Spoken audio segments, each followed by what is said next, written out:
A Stop at Suzanne's by Greayer, Clover, read by William Jones, Bonita Springs, Florida. The author of this sketch, a young American aviator, a resident of Richmond, Virginia, was killed in battle in August 1918. A Stop at Suzanne's. Suzanne is a very pretty girl, I was told, but the charm of Suzanne's wasn't with her alone, for always one spoke of the deliciously tasting meal, how nice the old madame is, and how fine a chap is her mari, the father of Suzanne.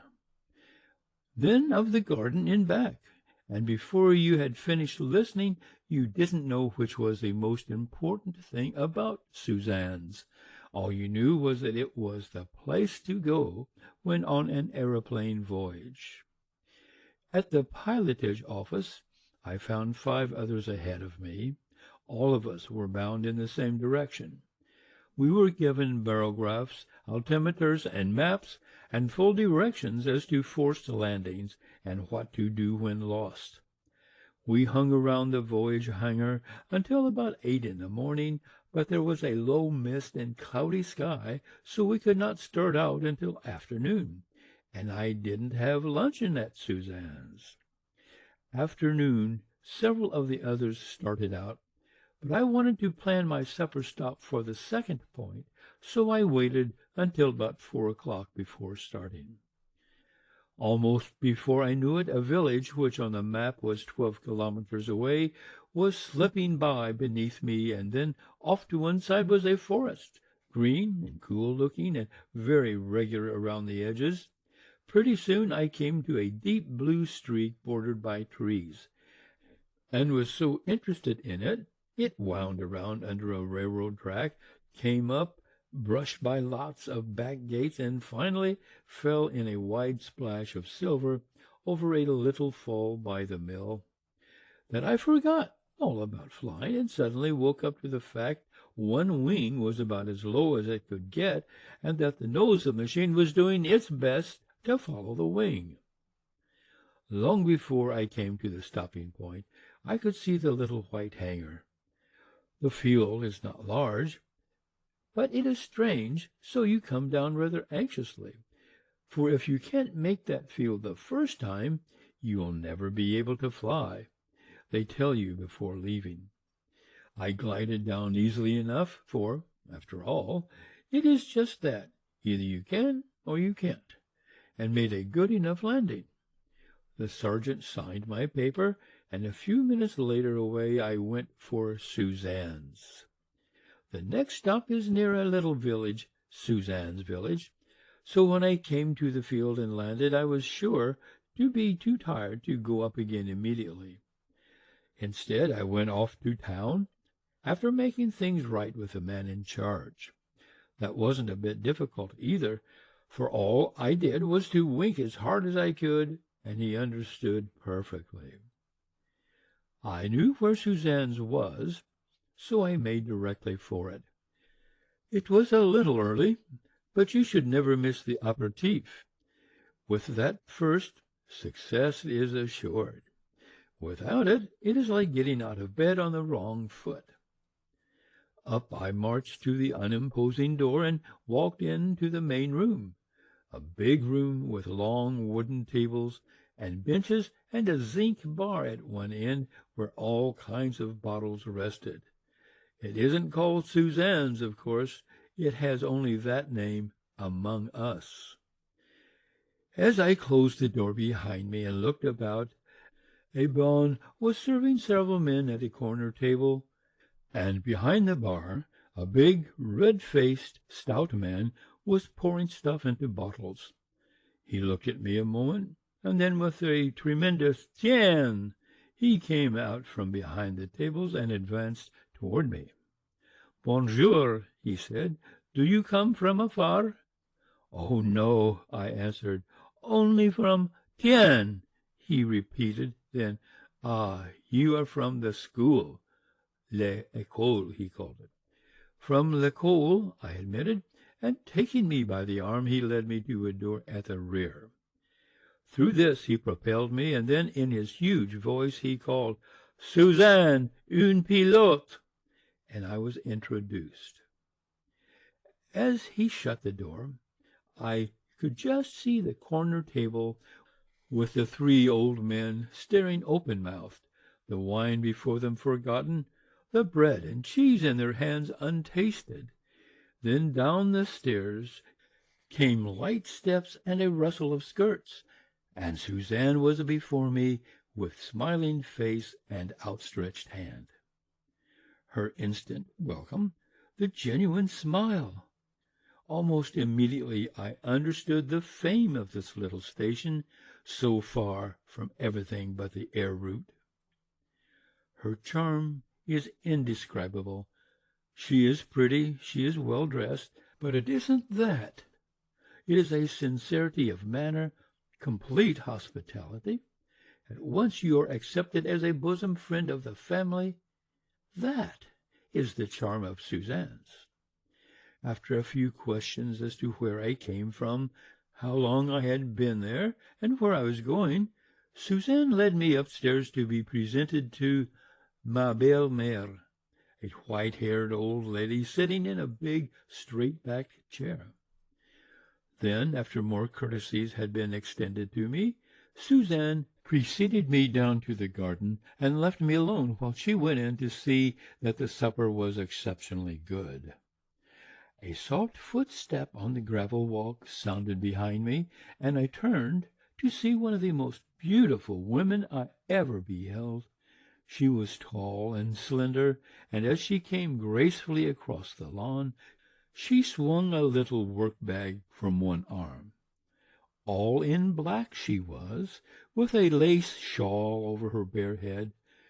Like everyone in that most charming and hospitable house, there was no formality or show about her. She came, smiling, and sat on the bench beside me, drawing open her work-bag.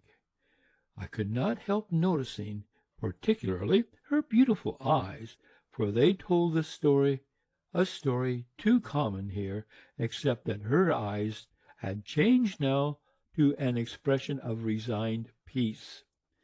Then she told me about Suzanne.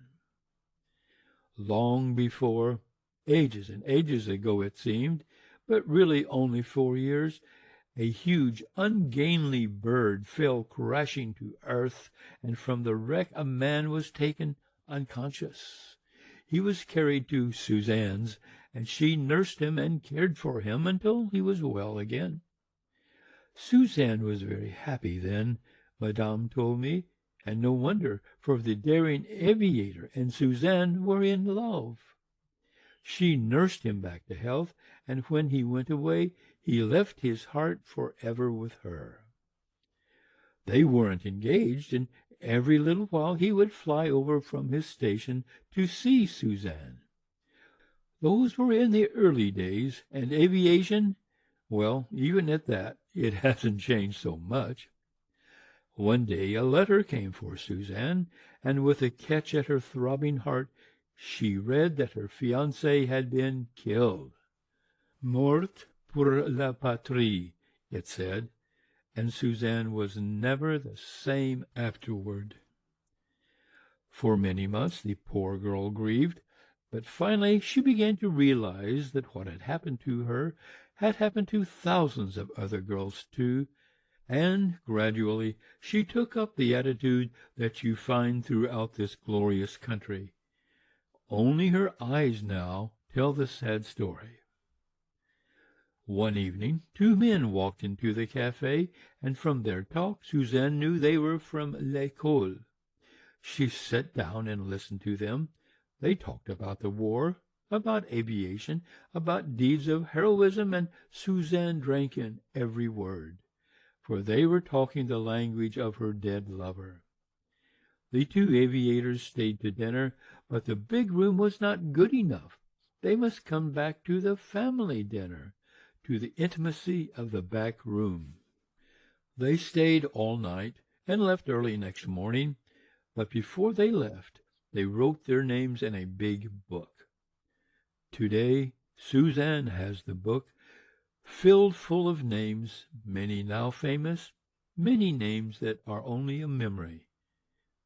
That is how it started. When the two pilots went back to l'école, they spoke in glowing terms of Suzanne's, of the soft beds, of the delicious dinner, and, I think, mostly of Suzanne. Visitors came after that to eat at Suzanne's and to see her famous book. They came regularly, and finally Suzanne's became an institution. Always a pilot was taken into the back room. He ate with the family. He told them all the news from l'école, and in exchange he heard stories about the early days, stories that will never be printed, but which embody examples of the heroism and intelligence that have done their part to develop aviation. Soon we went into dinner, and such a dinner! Truly nothing is too good for an aviator at Suzanne's, and they give their best to these wondering strangers. They do not ask your name. They call everyone monsieur, but before you leave, you sign the book, and they all crowd around to look, without saying anything. Your name means nothing yet, but a year from now, perhaps, who can tell? In the first pages are names that have been bywords for years, and some that are famous the world over. After dinner, Suzanne slipped away, presently to reappear with a special bottle and glasses. I felt sure this was part of the entertainment afforded all their winged visitors, for they went about it in a practised manner.